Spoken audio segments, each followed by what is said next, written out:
한국 인터넷에는 다양한 공포 이야기가 전해집니다. 그중 하나를 길게 풀어보겠습니다.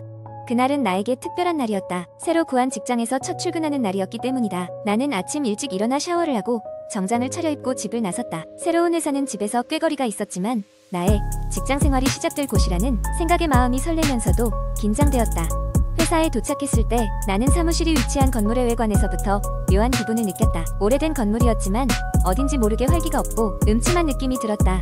출입문을 지나 엘리베이터를 탔을 때 나는 어떤 이유에서인지 오싹한 기분이 들었다. 특히 엘리베이터 문이 닫히기 직전 마치 누군가가 내 뒤에서 지켜보고 있는 듯한 착각이 들었다.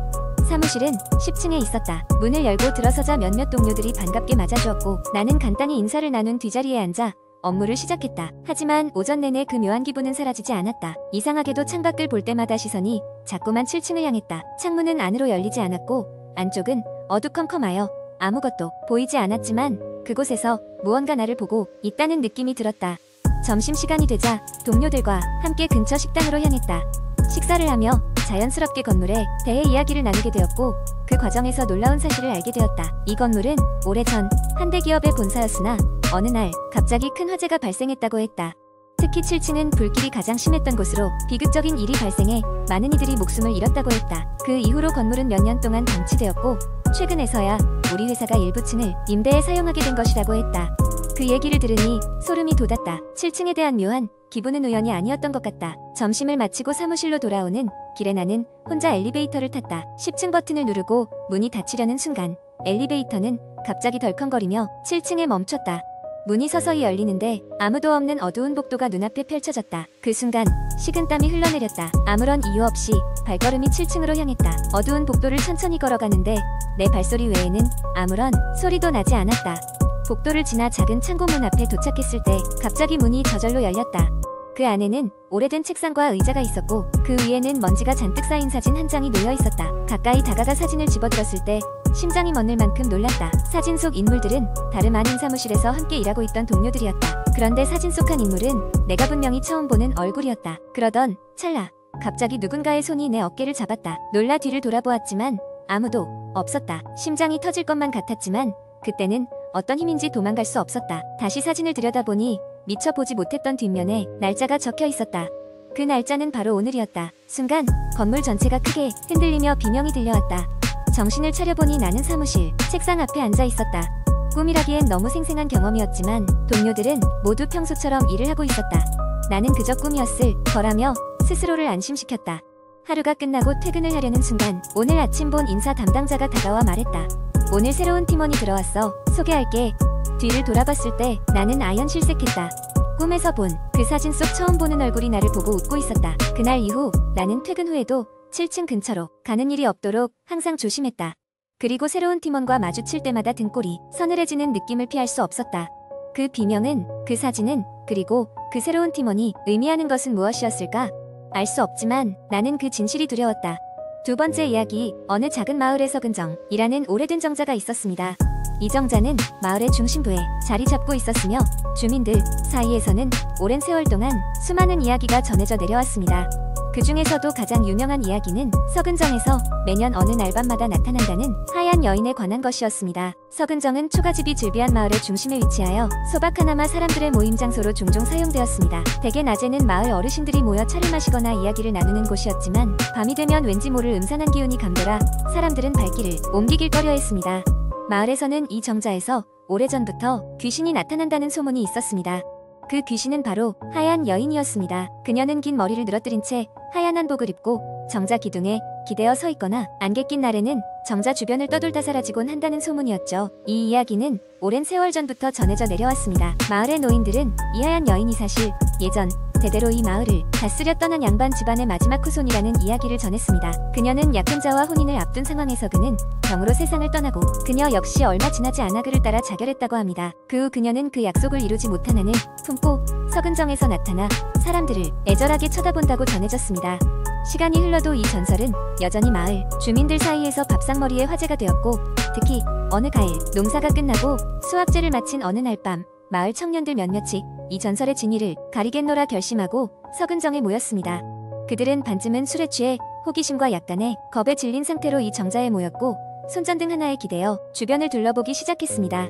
한참 동안 아무 일도 일어나지 않았고 그들은 점차 느슨해지며 소리내어 웃기도 하고 귀신 이야기는 헛소문일 뿐이라고 야유하기 시작했습니다. 그러다 한 명이 담배를 피우기 위해 정자 밖으로 나섰습니다. 그리고 얼마 지나지 않아 급히 돌아와 겁에 질린 얼굴로 외쳤습니다. 저기 정자 뒤에 누가 있어? 처음엔 또 장난이라며 웃어넘기던 친구들도 그의 눈이 흔들리는 걸 보곤 다시금 긴장했습니다. 모두가 숨죽인 채 정자 뒤편을 응시했습니다. 그리고 그곳에는 희미한 안개 속에서 한 여인의 형상이 모습을 드러냈습니다. 그녀는 정말로 하얀 옷을 입고 있었고 천천히 그들을 향해 다가오고 있었습니다. 그녀의 형체는 마치 흐릿하게 비치며 진짜인지 환영인지 분간이 가지 않았습니다. 공포에 질린 청년들은 비명을 지르며 정자에서 뛰쳐나왔습니다. 그리고 마을로 돌아와 밤새도록 이야기에 진실을 놓고 옥신각신하며 뜬 눈으로 밤을 지새웠습니다. 그날 밤 이후 그들 중 몇몇은 심한 몸살에 걸렸고 자연스레 서근정의 이야기는 다시금 마을 사람들 사이에서 금세 화제가 되었습니다. 그리고 여전히 어느 안개 낀 밤에는 정자 그곳을 지날 때면 그녀의 긴 머리카락과 하얀 옷자락이 보인다는 소문이 끊이지 않았습니다. 사람들은 이유는 알 수 없지만 모두 혹시라도 모를 불길함에 그곳을 지날 때면 조심스럽게 발걸음을 옮기곤 했습니다. 이 이야기는 세대를 넘어 마을의 젊은이들에게도 입에서 입으로 전해져 내려가며 정자는 여전히 한밤중에는 사람들이 가까이 가기를 꺼리는 장소로 남아있습니다.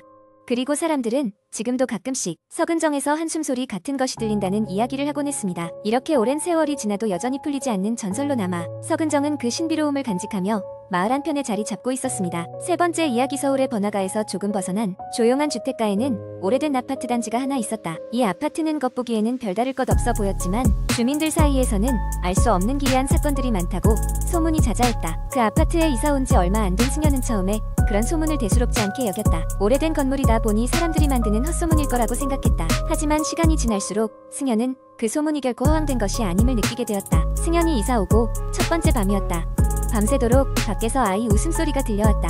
그녀는 처음에는 이 동네에 아이들이 많이 사나 보다 생각했다. 하지만 새벽 3시가 넘어도 계속 웃음소리가 이어지자 이상하다는 생각이 들었다. 창밖을 내다보았지만 어두운 놀이터에는 아무도 없었다. 다음날 이웃에게 이 이야기를 하자 이웃은 얼굴이 창백해지며 그 소리를 들었나요? 라며 되물었다. 이웃은 이 아파트에 아이의 웃음에 대한 소문을 전해줬다. 몇 년 전 이 아파트의 10층에서 어린아이가 추락하는 사고가 있었다고 했다. 그 이후로 그 아이의 웃음소리가 밤마다 들린다는 것이었다. 승연은 아파트 내의 다른 이상한 일에도 익숙해져 갔다. 엘리베이터에 혼자 타고 있을 때 갑자기 정전이 되어 불이 꺼지고 문이 열리지 않은 상태로 몇 분간 멈춰있는 일이 몇 번 반복되었다. 그리고 복도를 걷다 보면 갑자기 차가운 바람이 불어오거나 누군가의 속삭임이 들리곤 했다. 2달째 되던 어느 날 승연은 심각한 경험을 하게 되었다. 늦은 밤 그녀는 이상하게도 잠에서 깨어났는데 방 한 구석에 흐릿한 그림자가 서 있는 것을 보았다. 처음에는 눈이 잘못 본 걸 거라며 다시 눈을 감으려 했지만 그 그림자가 점점 가까워지는 것을 느꼈다. 공포에 질린 승연은 불을 켜려고 몸부림쳤지만 몸이 움직이지 않았다. 그 순간 그림자가 승연의 침대 옆에 와서 낮은 소리로 귓가에 뭐라고 속삭였다. 너무 무섭고 기이한 시간이었지만 이상하게도 다음날 아침이 되자 그 순간의 기억이 희미하게만 남아있었다. 이 일을 겪은 뒤 승연은 이 아파트를 떠나기로 결심했다. 그녀는 이사를 준비하면서 남은 시간 동안 최대한 밖에서 시간을 보내려 했다. 이삿날이 가까워지자 그녀는 어느새 익숙해진 엘리베이터를 마지막으로 타게 되었다. 하지만 이번에도 엘리베이터가 갑자기 멈춰섰고 이번에는 이전과 달리 더 긴 시간 동안 갇혀있게 되었다. 그 시간 동안 벽 어딘가에서 나지막한 노래 소리가 들려왔다. 마치 아이가 자장가를 부르는 듯한 소리였다. 겨우 탈출해 아파트를 나오며 승연은 이곳을 떠나 다시는 돌아오지 않겠다고 결심했다.